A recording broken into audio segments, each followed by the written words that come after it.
جی آج کی ویڈیو میں ہم بات کریں گے بالوں کے گرنے پہ۔ بالوں کے گرنے پہ تین چیزیں ہیں جو سب سے زیادہ امپورٹنٹ ہیں اگر کسی کے بال تیزی سے گر رہے ہیں اور بہت زیادہ گر رہے ہیں۔ سب سے پہلی چیز جینیٹکس۔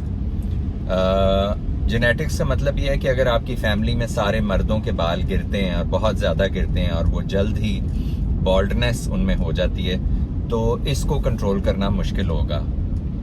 اس کو کیا جا سکتا ہے لیکن بال گرنے سے پہلے اگر آپ کو یہ پتا ہے کہ آپ کی جینز میں بالڈنس ہے تو پھر اس کا علاج اس سے پہلے کرنا پڑے گا۔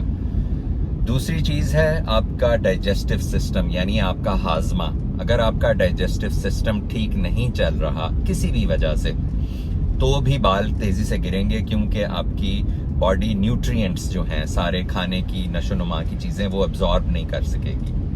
اور تیسری چیز ہے نیند۔ جن لوگوں کی نیند ٹھیک نہیں ہے، نیند پوری نہیں ہوتی، ان کے بھی بال بہت تیزی سے گرتے ہیں۔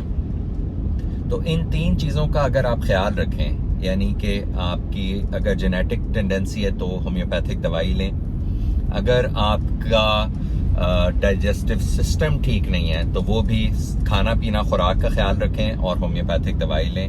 اور تیسرا نیند، اگر آپ کو نیند بھی ٹھیک نہیں آتی تو اس کے بھی جو سامنے کے مسائل ہیں ان کو حل کریں۔ مثال کے طور پہ آپ کا ناک بند ہوتا ہے اور بار بار آپ کو اٹھنا پڑتا ہے، یا آپ کو بلیڈر کے کوئی ایشوز ہیں اور رات کو اٹھنا پڑتا ہے تو نیند نہیں پوری ہوتی، تو ان تین چیزوں کو اگر آپ ایشو کریں گے تو آپ کے بال گرنے بند ہو سکتے ہیں۔ جینیٹکس والا جیسے میں نے آپ کو پہلے بتایا وہ تھوڑا مشکل ہے، لیکن باقی دو چیزیں یعنی آپ کا ڈائجسٹو سسٹم اگر ٹھیک ہے اور اگر آپ کی نیند پوری ہو رہی ہے تو آپ کے بالوں کے تقریباً زیادہ تر مسائل حل ہو سکتے ہیں۔ اس بارے میں کوئی سوال ہو تو پوچھیں اور I'll try to answer. Thanks for watching.